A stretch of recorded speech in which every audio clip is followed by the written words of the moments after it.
The addition is very simple. Basically, it's public static, and then we will return a two-dimensional array representing the addition of both arrays. So addition will take two-dimensional arrays, A and B, and they will add them together.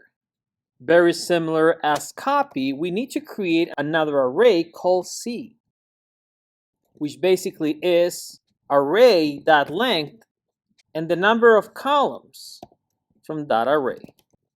We need to return C at the end. Make sure you have that before you compile. You can assume that the number of rows are both the same and the number of columns the same. This is in order to guarantee any problem.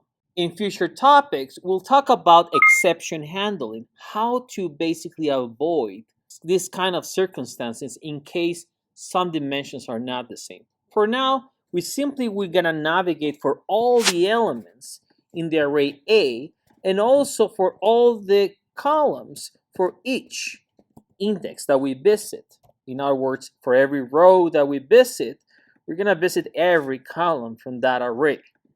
The only thing we're gonna do here is that C at position ij will get nothing but whatever is in the array ij, which is array in column j, plus whatever is in B. Basically, we add in A and B together by index. When we're done with all the columns, we're basically gonna go again and reset for the rows. When you're done with both, simply return C, which is nothing but the addition of A plus B. Let's test it in our main.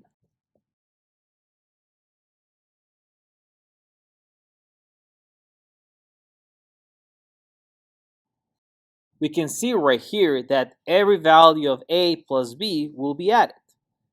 6 plus 2, 24 is 230, 13 plus 13 is 26, 6 plus 6 is 12, and so on. You can trace it at home.